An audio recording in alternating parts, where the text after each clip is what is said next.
आपको या आपके फैमिली मेंबर को किसी को फीवर होता है तो आप क्या करते हैं? या तो डॉक्टर के पास जाते हैं या फिर आप खुद ही मेडिकल स्टोर पे जाके दवाई खरीद कर खाते हैं। तो क्या वो दवाई खाने के बाद आपका फीवर ठीक हो जाता है? दवाई आप लेते हैं तो दवाई से कुछ टाइम के लिए आपका फीवर कम हो जाता है, जैसे 3 घंटे 4 घंटे।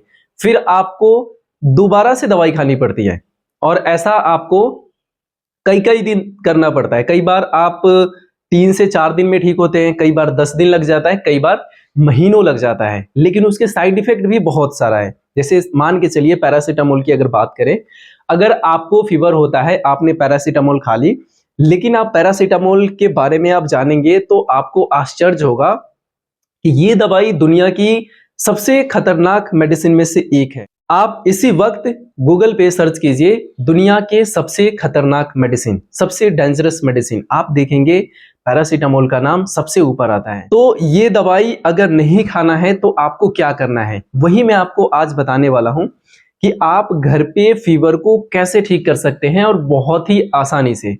इसके लिए आपको 3 स्टेप फॉलो करना होता है और ये 3 स्टेप फॉलो करने के बाद आपको फीवर से केवल 2 घंटे में छुटकारा मिल जाएगा। नमस्कार, मैं रोशन सिंह, आपका हेल्थ वेलनेस कोच। तो आइए शुरू करते हैं।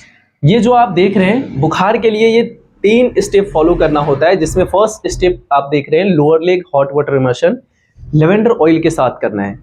इसमें आप lower leg hot water immersion कैसे करना है वो मैं आपको बताता हूं। ये इस तरह के एक बकेट लेना है, इतने लंबे बकेट, बड़े बकेट लेना है। इसके अंदर पानी रखना है, पानी का टेम्परेचर 42 से 43 डिग्री तक रखना है और इसमें पैर डुबोकर आपको 30 मिनट तक बैठना है। 30 मिनट तक पानी का टेम्परेचर मेंटेन करके रखना है। आपको 40 टू 43 डिग्री तक पानी का टेम्परेचर इसमें रखना है और इसी 30 मिनट के अंदर ही आपको सेकंड स्टेप कंप्लीट करना है। सेकंड स्टेप में क्या है वो अभी देखिए। तेज गर्म पानी आपको लेना है 500 ml, उसमें एक नींबू निचोड़ दीजिए और उसी 30 मिनट के अंदर आपको गरम गरम पानी पीना है। ये आपका सेकंड स्टेप कंप्लीट होता है। जब ये 30 मिनट के अंदर दोनों स्टेप कंप्लीट हो जाता है तो आपको थर्ड स्टेप में क्या करना है, जल नीति। जल नीति आप लोग जानते भी होंगे, जल नीति कैसे करते हैं। अगर आपको जल नीति नहीं करने आता है तो आप YouTube पे वीडियो सर्च कीजिए, बहुत ही आसान है करना।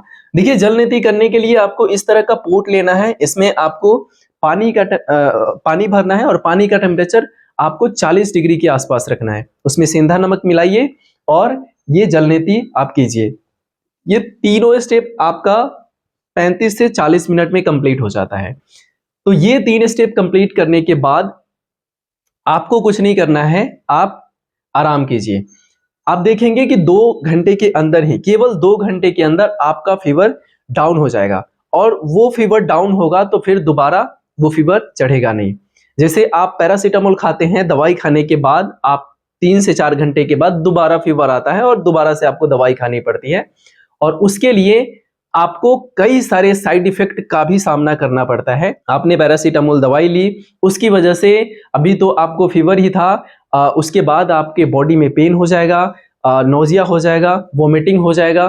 तो इससे अच्छा है ये सारे सिम्टम से अगर आप बचना चाहते हैं तो केवल ये 3 स्टेप कंप्लीट कीजिए। इस 3 स्टेप में आपको कैसे क्या करना है एक बार समराइज कर लेते हैं। आपको इसमें जो जरूरत की चीजें हैं, एक बकेट लेना है, इसमें पानी का टेम्परेचर रहेगा, जिसमें 42 टू 43 डिग्री पानी का टेम्परेचर है। एक अलग से बकेट लेना है जिसमें पानी, इस बकेट का पानी का जो टेम्परेचर रहेगा वो 50 डिग्री रहेगा। सपोज जैसे इसमें आप थेरेपी ले रहे हैं, 10 से 15 मिनट बाद इसमें पानी का टेम्परेचर कम हो जाएगा, तो इससे पानी आप निकालिए, इस मग से पानी निकाल लीजिए और ये जो गर्म पानी है 50 डिग्री, जितना आपने पानी निकाला उतना पानी इसमें से लेके इसमें डाल दीजिए और इसको मेंटेन करके रखिए 40 टू 43 डिग्री तक। तो ये आप करेंगे। उसके बाद ये जल नीति, ये जो पोट है इसकी जरूरत पड़ेगी। तो ये सारा कुछ आप करते हैं तो आपका फीवर 2 घंटे के अंदर ठीक हो सकता है, ठीक हो जाता है। अगर आपको खांसी भी है तो आप एक अनार लीजिए, अनार से दाने निकालिए और किसी तवे पे उसको हल्का सा भूंज लीजिए, रोस्ट कर लीजिए, फिर उसको चबा चबा के खा लीजिए। ऐसा आप करते हैं, आप देखेंगे कि केवल 2 घंटे के अंदर ही आपका फीवर भी चला गया है और खांसी भी चला गया। तो आप ये फॉलो कीजिए और फीवर से मुक्ति पाइए। तो फिर मिलेंगे अगले वीडियो में, तब तक के लिए नमस्कार।